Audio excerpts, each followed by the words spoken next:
Et votre invité aujourd'hui dans la grande interview en direct sur Boursorama, c'est l'économiste Jean-Pierre Petit. Bonjour. Bonjour David. Président des Cahiers Verts de l'économie. Cette réforme de la fiscalité fait grincer des dents, mais sur le fond, en divisant par 5 les recettes fiscales de l'ISF, en le recentrant sur l'immobilier, en instaurant ce prélèvement forfaitaire unique sur les revenus financiers de 30%. On comprend la stratégie du gouvernement. L'idée, c'est que l'argent qui est moins taxé soit réinvesti dans l'économie productive française. Est-ce que pour vous, c'est un pari qui est incertain ou est-ce qu'on est quasiment sûr que ça va marcher ? De toute façon, c'est toujours incertain parce que ça dépend de toute une série d'autres éléments, notamment du contexte, etc. Mais l'idée, si vous voulez, de favoriser le capital productif de l'offre française au détriment de certains éléments de demande, parce que fondamentalement, quand on favorise l'immobilier résidentiel, c'est qu'on favorise la demande de services de logement, en fait, d'une certaine manière. Hein. Et c'est ce qu'on fait depuis une bonne trentaine d'années, même, ça va même un petit peu au-delà. La grande erreur de tous les gouvernements qui se sont succédés, c'est d'avoir rigidifié l'offre, en particulier depuis le début des années 80, et d'avoir favorisé à l'excès la demande par effectivement des incitations fiscales, le tout dans un contexte où les taux d'intérêt baissent depuis 36 ans maintenant. Hein. Voilà, bon, l'immobilier ne sera pas surtaxé, il restera au même niveau. Non, il restera au même niveau, mais l'idée de séparer le capital productif de l'immobilier résidentiel, ça a du sens. Mais ça a marché à l'étranger, la théorie du ruissellement, qui n'est pas vraiment d'ailleurs une théorie, parce qu'il n'y a pas d'économiste qui a développé de théorie, c'est une théorie qui est politique d'ailleurs.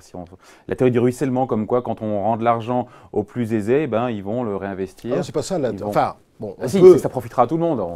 Oui, mais qu'est-ce qui sera fait de cet argent qui si n'est plus pris si la théorie du ruissellement, c'est d'enrichir les riches, ou ceux qui s'enrichissent, pour que derrière, ceux-ci vont plus trickle dépenser. Down, c'est trickle down en anglais. Oui, mais c'est pas tellement ça. L'idée, c'est que faire le diagnostic sur la France, est-ce que la France a plutôt un problème d'offre ou de demande? Voilà, la compétitivité de l'offre. Voilà, des structures productives françaises, c'est plus ça. La réalité. Car quand vous favorisez l'immobilier, c'est plutôt un élément de demande. C'est le service de logement. C'est pas parce que c'est pas de la consommation, c'est pas traité par la comptabilité nationale comme de la consommation que ça ne correspond pas à une demande des ménages. Et en fait, quand on favorise l'immobilier résidentiel, c'est plutôt un élément de demande des ménages. Donc la France sera plus compétitive.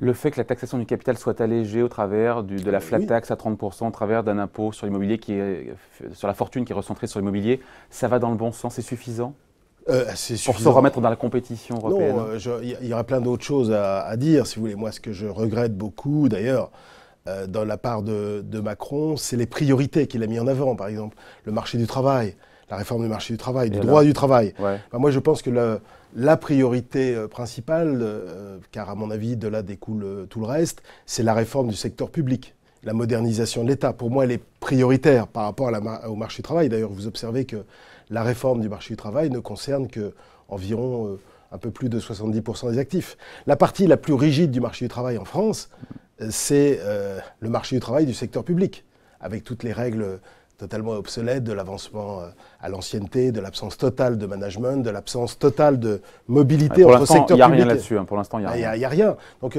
à mon avis, la réforme du droit du travail, c'était sans doute plus facile, plus rapide à obtenir par le biais des ordonnances.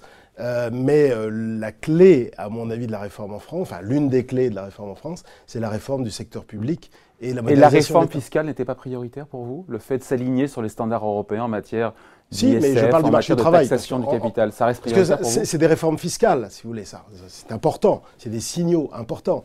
Mais la réforme structurelle la plus importante, c'était, outre la loi de moralisation de la vie politique, c'était la réforme annoncée, les 5 ordonnances sur le marché du travail.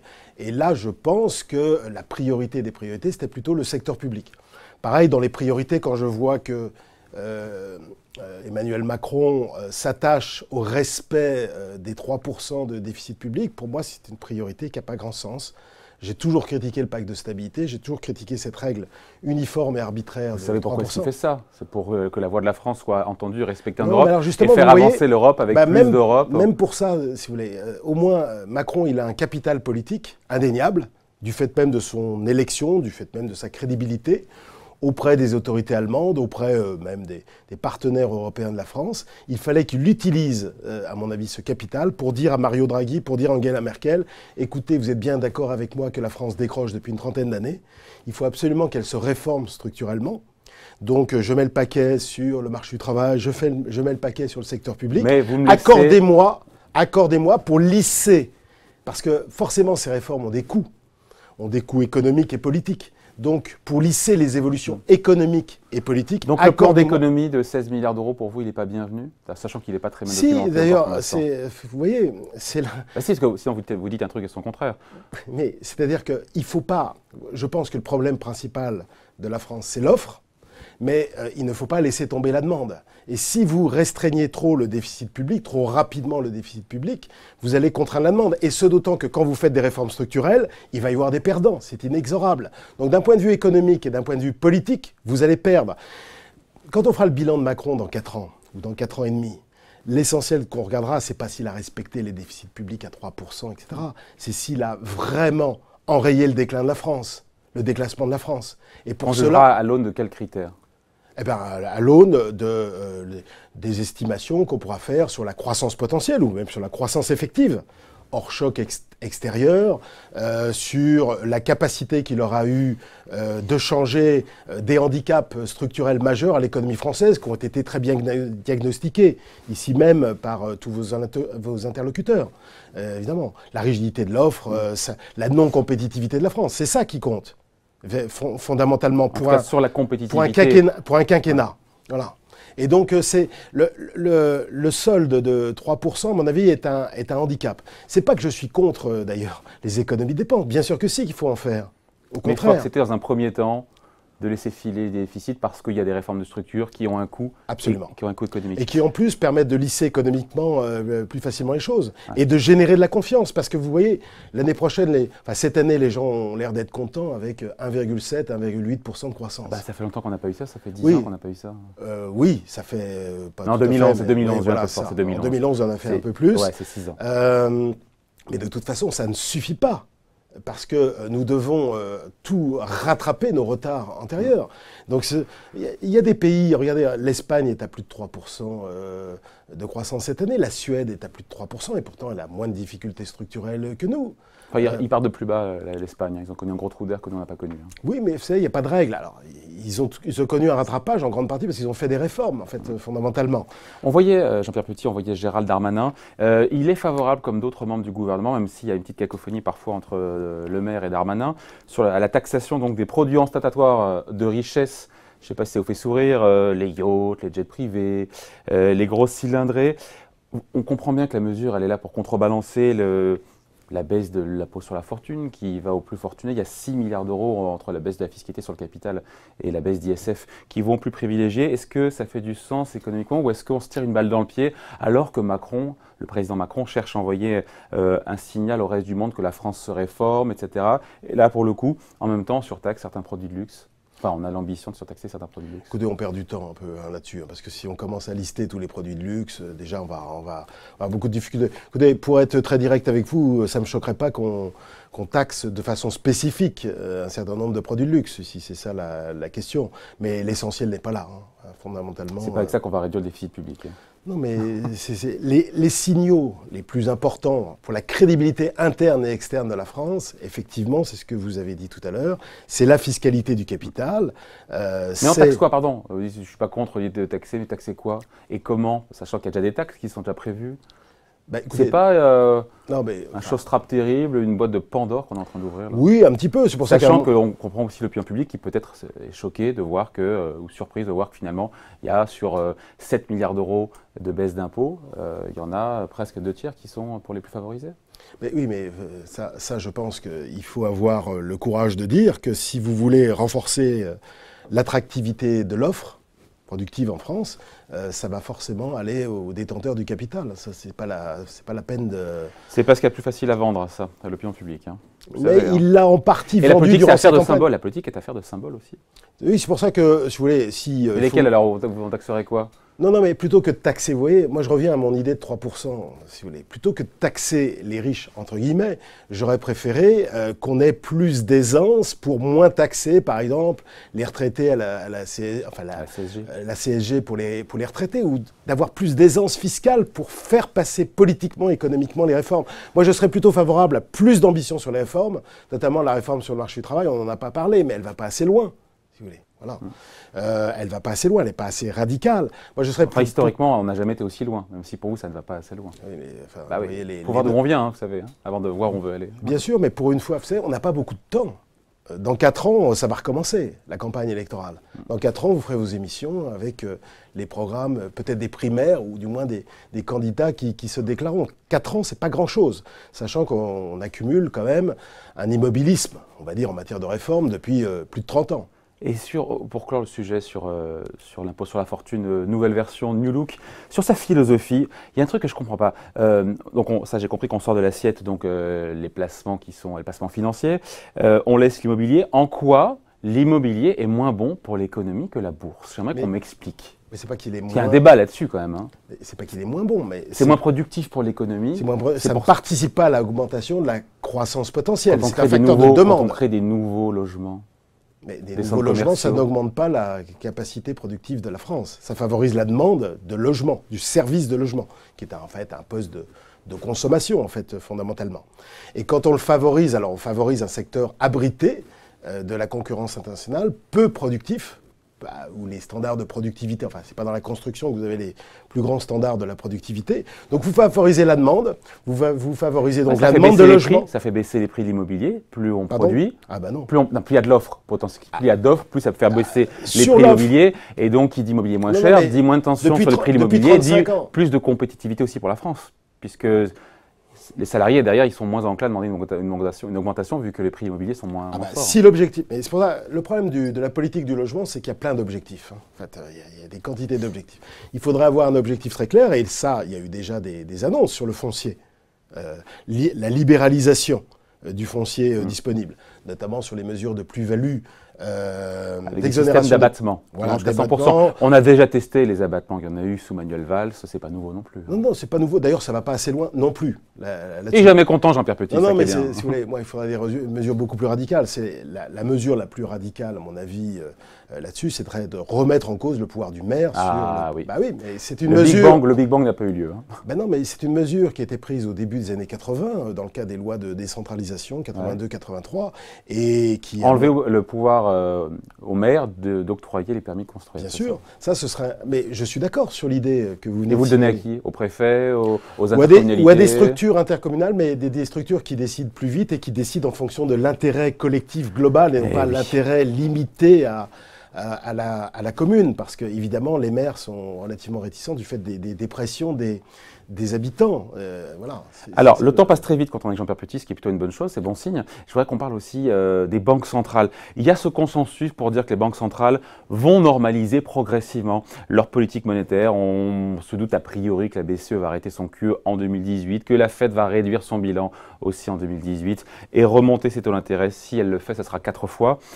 Et si finalement ce scénario, qui nous est vendu par les banques centrales, n'avait pas lieu même à moyen terme? C'est un papier d'ailleurs de quelqu'un que vous aimez bien, Patrick Artus, qui dit, voilà, lui il n'y croit pas, il dit que finalement, elles seront peut-être incapables, les banques centrales, de remonter vraiment, de sortir véritablement de ces politiques monétaires hyper généreuses. Est-ce qu'il faut envisager ce scénario? Parce que derrière, si les taux remontent vite ou trop vite, il y a des risques pour celles et ceux qui ont des obligations, ils feront des moins-values, la baisse des cours boursiers, un problème de solvabilité dans l'immobilier. Voilà, il y a tout ça. Et de toute façon, les taux ne remontent pas vraiment, en fait, fondamentalement. Pour l'instant, non. Ben non, mais attendez, vous savez que le cycle économique américain a démarré en juin 2009. Ouais. Donc nous sommes pratiquement à 8 ans et demi. Vous avez des taux d'intérêt à 10 ans à 2,30 environ aux États-Unis. En ce moment aux États-Unis. Vous n'avez jamais vu un cycle économique américain de plus de 8 ans avec des taux d'intérêt aussi bas. Donc la réponse à votre question, vous l'avez déjà. Voilà. Parce qu'on est en fin de cycle aux États-Unis, la Fed ne pourra pas relever comme elle l'annonce. Elle nous parle de 4 hausses de taux dans les 14 prochains mois. Oui. Vous n'y croyez pas? C'est-à-dire que c'est pas que je n'y crois pas. La question, elle n'est pas là. La question plus fondamentale que vous avez posée initialement, elle est la suivante. Est-ce qu'on peut se permettre une normalisation de la politique monétaire comme avant? Voilà. La réponse. C'est ce qui est annoncé par les autorités monétaires. Mais la réponse a déjà été donnée. Vous n'avez pas une normalisation parce que le cycle est tout à fait exceptionnel. Pourquoi nous ne pouvons pas normaliser les politiques monétaires? Je vais vous répondre très rapidement. Parce que nous avons les niveaux de dette publique et privée les plus élevés de l'histoire du temps de paix. Voilà la réalité. alors que la croissance potentielle nominale reste basse, même si je dois reconnaître que la croissance va pas trop mal cette année, en 2017, la croissance potentielle nominale, elle qui crédibilise... Mondiale, vous voulez dire mondiale. Oui, mondiale. Elle est bonne, elle est même assez satisfaisante. 4% deuxième trimestre. Oui, 4% annualisé à peu près au deuxième trimestre, mais fondamentalement, la croissance potentielle... Quand vous avez une croissance potentielle nominale qui reste plutôt basse et que vous avez des niveaux de dette très élevés, il n'y a pas de solution par le haut qui ne passe pas par des taux d'intérêt plus ou moins bas. Alors, à 2,40, à 2,60, si vous voulez, on ne va pas se battre pour 20 bips. Vous parlez du taux à 10 ans. Là. Du taux à 10 ans. Il faut le suivre. Hein. Moi, je le suis en tout cas. Fondamentalement, les taux d'intérêt restent Donc, attendez, bas. pour qu'on synthétise. Parce qu'il y a des quantités, des tombereaux de dettes à l'échelle de la planète, publique et privée. Que les banques centrales ont elles-mêmes favorisé, d'ailleurs. Qu'on a elles-mêmes créé, voilà. avec des taux très bas.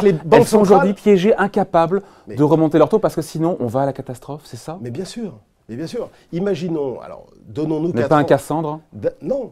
Oiseau de mauvais augure. Mais c'est la réalité qu'on observe. Moi, ça fait des années que je dis que les taux d'intérêt resteront bas. Alors, de temps en temps, ils peuvent remonter un peu, si vous voulez, voilà.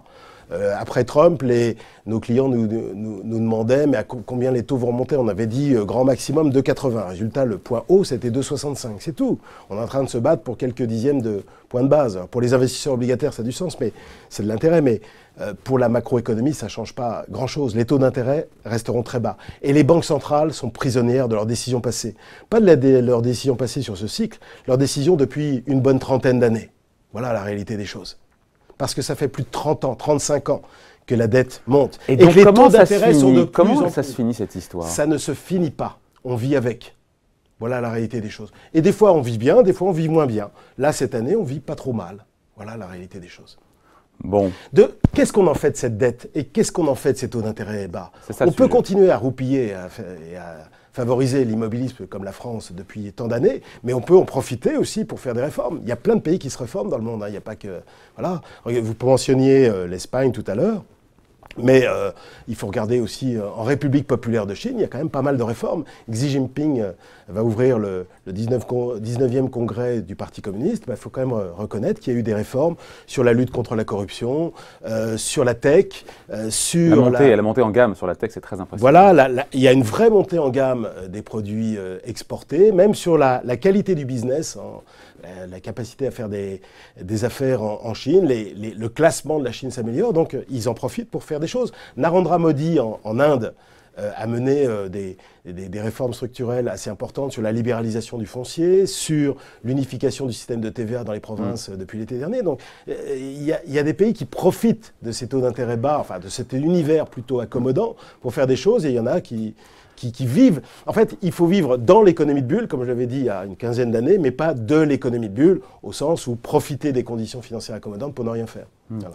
Ce qui veut dire que la bulle boursière, parce qu'on reste sur ce mot-là, la bulle boursière a encore de beaux jours devant elle. Je ne suis pas d'accord. Reste bas. Oui, alors... On voit Wall Street, enfin le Nasdaq qui vient de signer hier son 50e record. Oui, mais ça, quoi? 50e record, évidemment. Non, mais voilà, il n'y a plus de correction. Il n'y a plus de correction sur les marchés. Oui, mais il y en aura, ne vous inquiétez pas. Mais le PIB nominal est au plus haut de l'histoire aussi. Les BPA américains, les bénéfices par action américains sont au plus haut de l'histoire. Donc quand on me dit il y a des records, bah oui, il y a des records partout. Quant à l'expression de bulle boursière, moi, c'est quelque chose que j'ai bien étudié.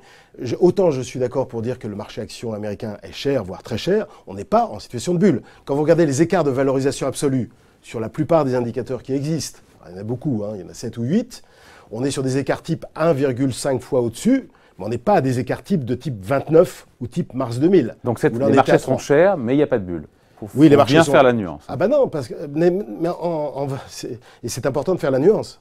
Parce que vous êtes sur des valorisations extravagantes. Vous êtes à des PE de plus de 30 en mars 2000.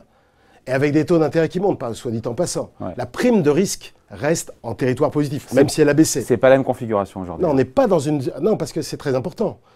Si vous achetez au sommet d'une bulle, vous êtes sûr de perdre de l'argent pour 10 ans, au bas mot.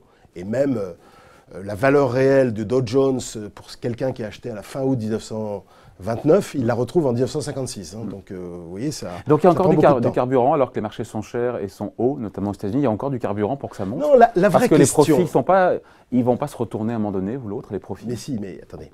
La vraie question, c'est pas celle-là que vous devez vous poser. Alors, la question, c'est la bonne question. Quelle est la bonne question, alors, la bonne question, c'est est-ce qu'il faut aller sur le marché américain, compte tenu de l'espérance de rentabilité probable, c'est-à-dire tient compte effectivement de la croissance économique, des perspectives bénéficiaires des firmes, de la politique monétaire, de toute une série de variables clés qui déterminent l'évolution directionnelle du marché, par rapport au risque pris. C'est ça la réalité. Et alors? Et nous, le point de vue qu'on a, du point de vue stratégique, pas du point de vue tactique, c'est-à-dire horizon 6 mois, 1 an, c'est de dire non, il faut mieux acheter le marché action européen et les marchés actions émergents. D'ailleurs, j'observe que depuis le début de l'année, si vous regardez, le S&P 500 a progressé de 13% en dollars, mais pour un investisseur européen, il a perdu plus de 11% sur la valeur. Donc en fait, en euros, sur le marché action américain, vous avez gagné à peine 1%, alors que sur le marché européen, vous avez gagné 10%. Il fallait plutôt surpondérer sur le marché action européen et même sur le marché action émergent. Nous étions surpondérés sur le marché action européen depuis novembre 2016 et on a attendu un petit peu la période post-Trump, post-élection de Trump, parce qu'il y avait des menaces protectionnistes dans un certain nombre de pays. On a attendu le début du mois de mars pour revenir surpondérer sur les marchés émergents. Donc les marchés actions européens et émergents, on est encore sous le pied. On est encore sous le pied, sous réserve que, évidemment, il n'y ait pas une très forte correction, et a fortiori un bear market sur le marché américain. Tout pris en compte. Il pourrait venir d'où? Il peut venir d'une erreur de politique monétaire, il peut venir effectivement d'un choc, d'un choc exogène, évidemment, ça peut toujours... C'est un terme fourre-tout, un choc exogène, et vous mettez quoi? C'est-à-dire que c'est pas l'Amérique. C'est ce que c'est. Hein, c'est pas l'Amérique qui viendrait. C'est un choc géopolitique. Il se passe quand même des choses en Corée du Nord qui sont un petit peu nouvelles quand même depuis ces derniers mois. Ça peut venir d'une erreur de politique monétaire qui générerait une correction obligataire très forte. Là, vous n'y croyez pas trop? Il faudra attendre quand même le renouvellement de Madame Janet Yellen au mois de février parce que elle sait gérer. Son successeur, c'est pas évident. Surtout s'il est choisi par Trump. Notamment qui n'est pas réputé comme étant un expert en fine-tuning de politique monétaire, ou ça peut venir aussi d'une déception de croissance, c'est-à-dire pas forcément une récession, mais une croissance qui est nettement inférieure à ce qui était prévu par les économistes, par exemple. Vous avez eu des corrections ou des bear markets de plus de 20% de baisse qui ont été générés par cela. Ça serait pas sain, honnêtement, et on finit là-dessus. Ça serait pas sain d'avoir une correction quand on voit encore une fois les marchés qui n'ont pas corrigé depuis 15 mois. Mais si, bien sûr. Les corrections permettent aux marchés haussiers ou aux marché actions d'une manière générale. C'est souhaitable d'avoir une correction sur les marchés actions? Ça ne veut rien dire, souhaitable, pas souhaitable. Ça dépend de comment vous êtes positionné vous-même en tant qu'investisseur. C'est pas souhaitable en soi, c'est naturel, ça fait partie des choses. Ce que je dis souvent aux investisseurs immobiliers, parce que vous savez, il y a un truc dans la finance, dans la théorie financière, qui se dit que plus un actif est cher, moins il rapporte. Oui. Voilà, il faudrait s'en souvenir ça. Et je dis ça souvent aux investisseurs immobiliers en France qui me disent que l'investissement immobilier résidentiel en France, c'est pas terrible en net des charges, net de la fiscalité, parce que c'est cher. etc. Tout simplement, pour nettoyer le marché, il faudrait une baisse des prix un peu plus forte que celle qu'on a connue entre 2012 et 2015. Voilà. Bon, voilà. Merci Jean-Pierre Petit, économiste et président des Cahiers Verts de l'économie. Revenez bientôt nous voir. Avec plaisir. Bye.